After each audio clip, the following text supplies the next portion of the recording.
Inside Story Uganda, real source of political updates.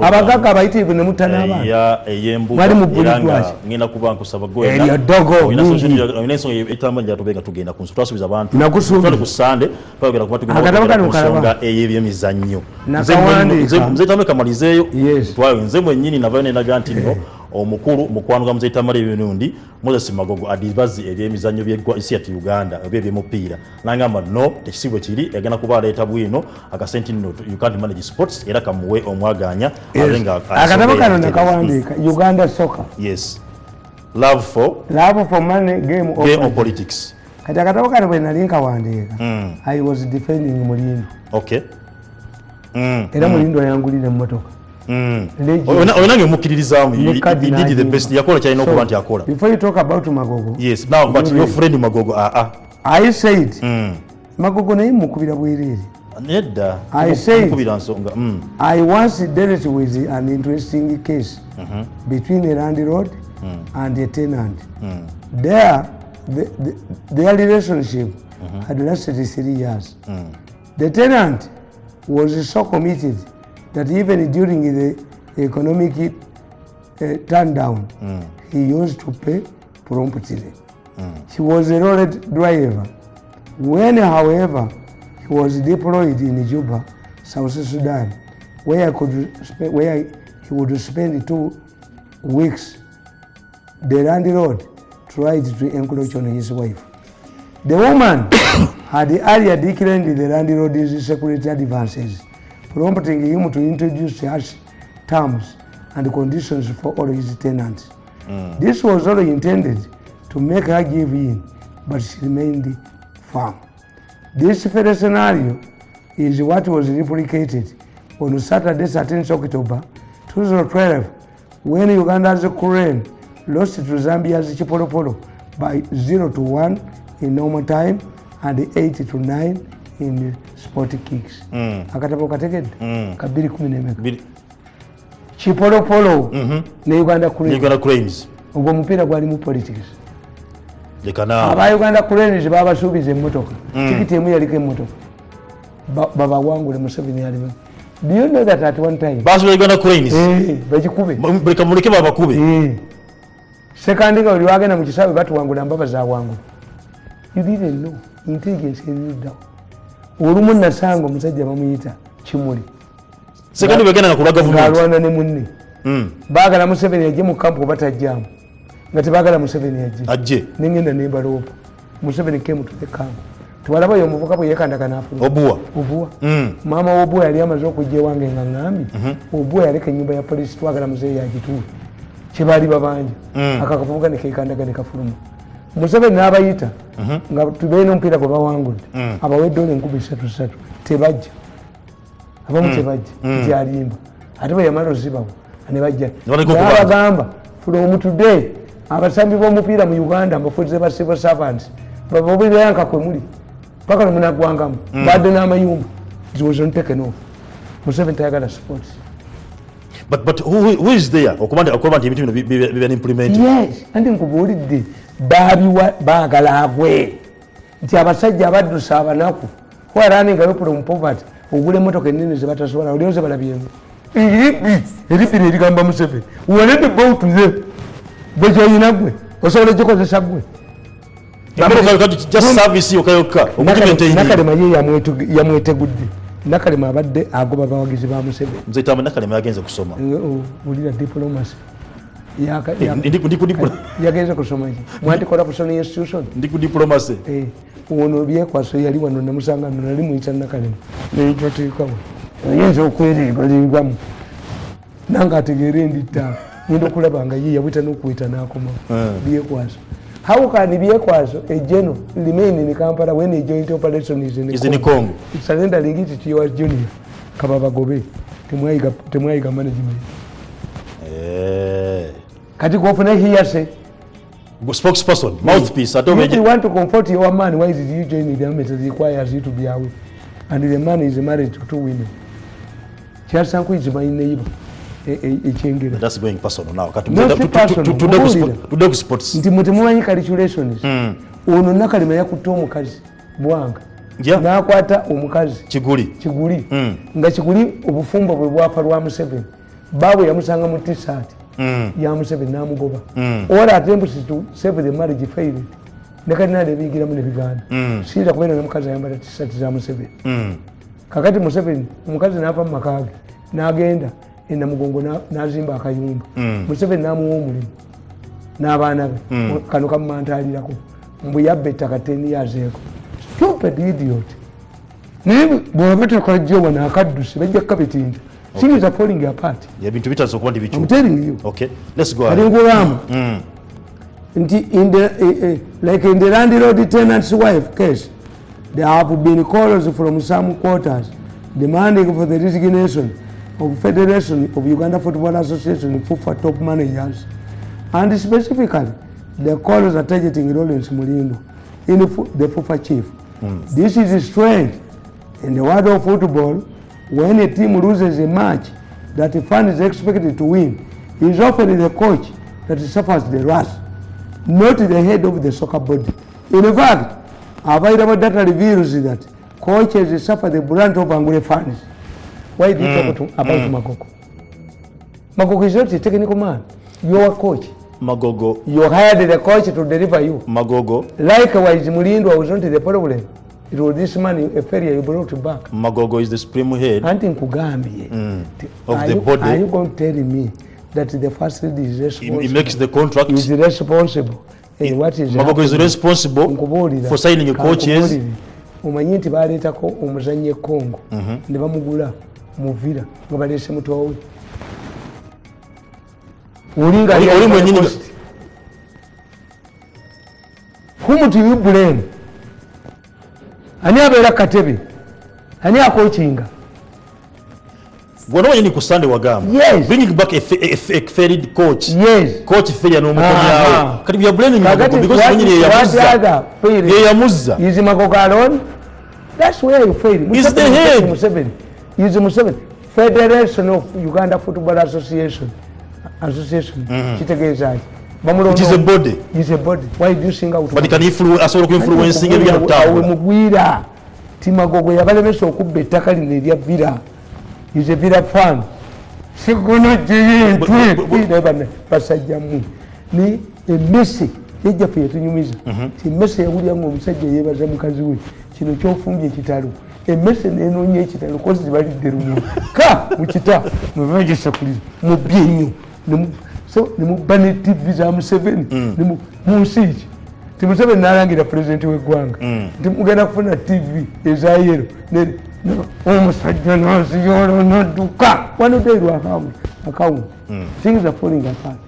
Kugamba the head of the FA and the minister in charge of sports are not technical people. Their responsibilities are linked to soliciting and provision of facilities to the team, not to select the team because they lack the technical knowledge.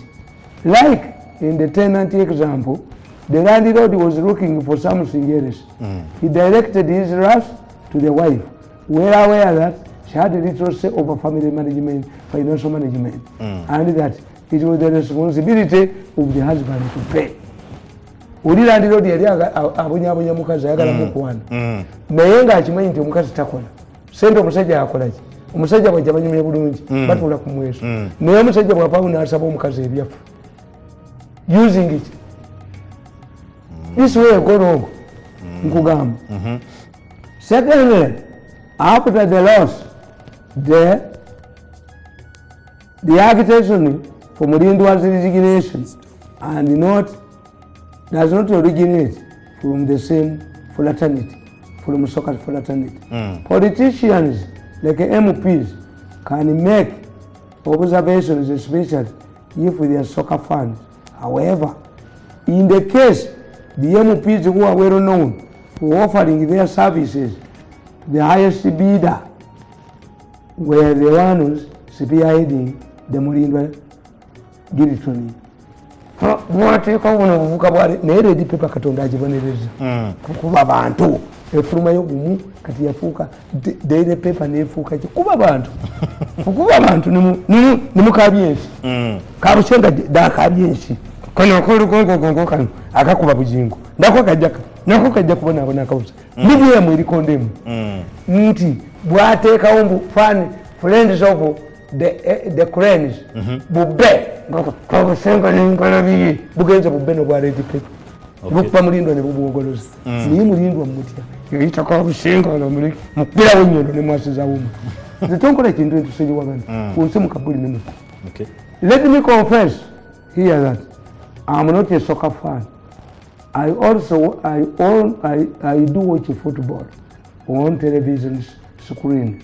This is because I do not support any team in the European big league.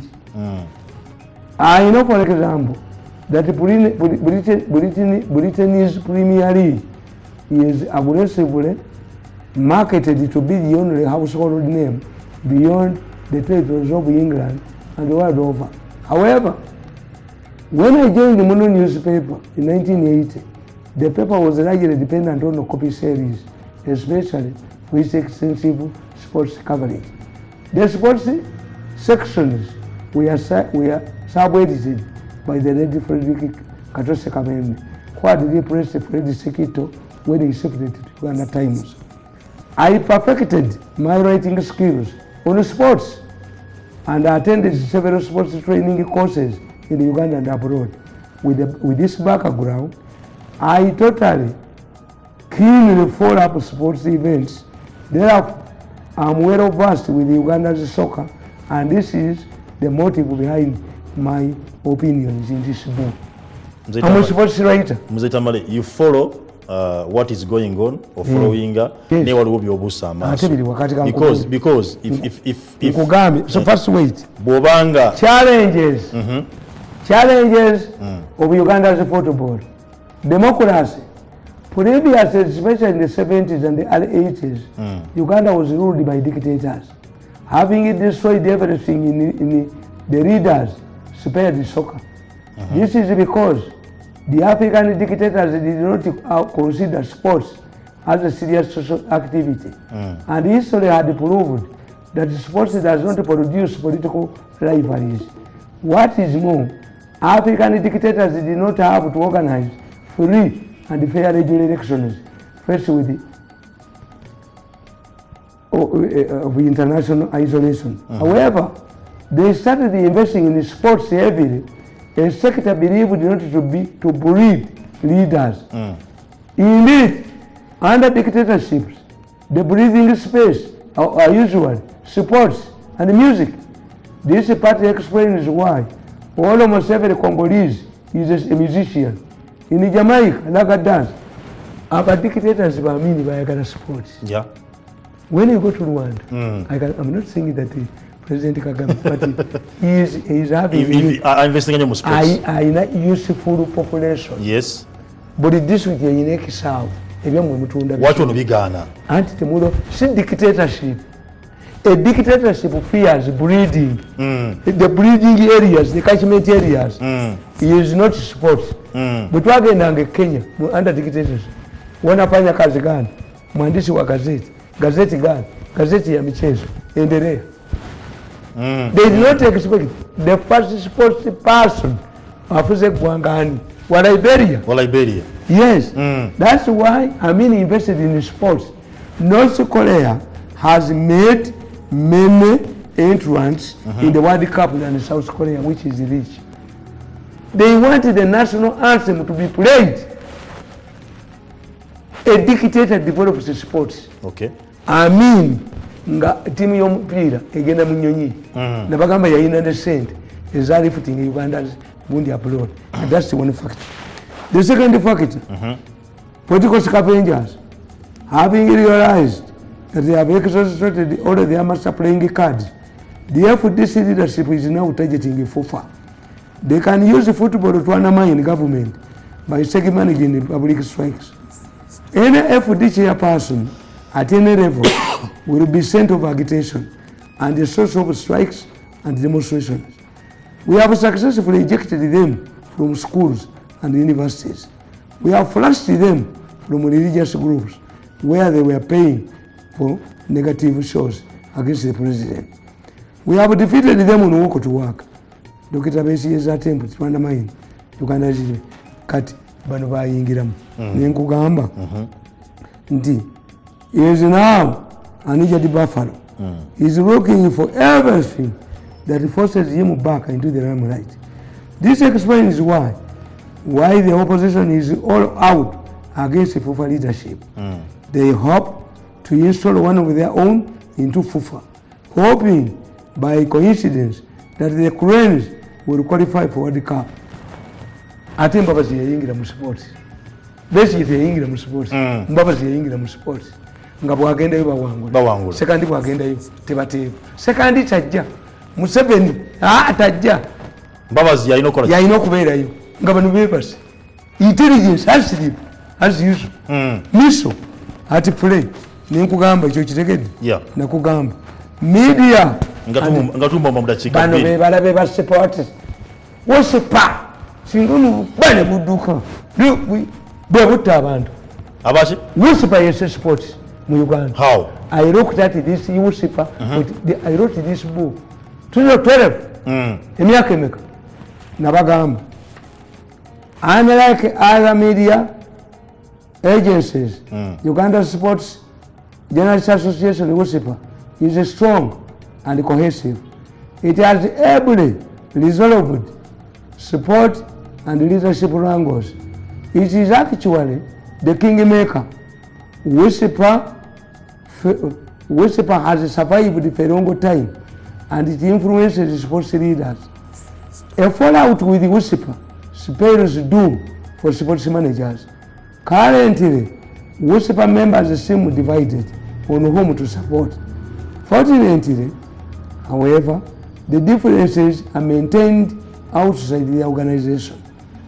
Administration, the important, however, is that the national opposition, divisive politics, doesn't affect WISPA. Omanyi nti WISPA yakwata ne sente mbwezitwale kufika salamu abatta abantu. Mwebuli. These are agents of mafias. WISPA is an agent of the mafias. We're dominating. And you are one good. A master gold, sportsman. And a sportsman. They declare you. Who are you controlling? The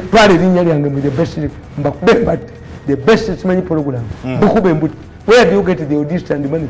Good. Katin Kugam. So, betting. Kagurupu akalala. Akasingo bakolera. Akabata wanyi. FUFA eyo WISPA ne betting. Betting tusobola kukola betting mu nsinjavu. Okay. No. Betting tekolebwa mu nsinjavu. Ti betting ekwata abamawulire bu WISPA. Ne bokuba nti Uganda ekugenda kuba kipolopolo. Mwenna ne musibira ku tiimu yaki. Kwegenda okuba. Bet companies ne ziwa aba sports bamwe sente ne beeyawula. Ne bakuŋŋaanya sente. Betting okimanyi kyekola. Omupiira ne bagugenda mu second half yaba teyapimiddwa baba muyindi abalya katoyinza kuddira bazanyi bo baavu n'okkiriza betting company ebeerewo beeyawula ne kochi alonda kifere n'abagenda bawa sente abagenda okulya ne kochi baleeta sigenda kubanga ntusukka wane ngenda kubanga olwaleero essaawa zino betting companies ne gundi politics. What is it you are looking for? You can say Kiriowa is grandfather Chiwanuka Saturday Express. But what was the Segona looking for? In Vida. Okay. The political scavengers. I analyze this is Okaraba. All aspects of this country because I have time and I am worried. Kati timu ya tekyayogerwa nako naye twawunye ndoza ne Rwanda teyagenze. Yes. Singa kati Rwanda bagiyimbirira. Singa bugiyimbirira obulya sente buno obwa moneta obwaki obu. Uganda does not have any media, any credible media. These are mercenaries. because the newspapers don't sell. Okay. At New Vision is a sellout. Akola advertorials, akola features. On Saturday was encouraging an attack by seconds on vendors. On vendors. Temulugula. Okay, Mr. Tamale. Bembukola. Kasita amawule gabakubako bubi. Ne badisowinga where you get money. Rejected. A week is settled. Ngabugaddewo. Ate bina capital. Ngena kufansibula ngamba nti Uganda kusaba omukulu nga Tamale Muzeyi Tamale wagambye principal vayo tuyambe ogambe ku bantu bagende begemese eggwanga libere nga liggulwa bonna bafeeyo principal Chagulanyi yebo bwine yakala bakyala nakwedde kayunga vayo na important yonena achina amanye ku debate mu society vayo berengo kolinga bazo bokanga omukama akabo bamugamye semayi tadde woro sesira abazze balibwa mukama bakumire assalamu alaykum sultani wa mutawadda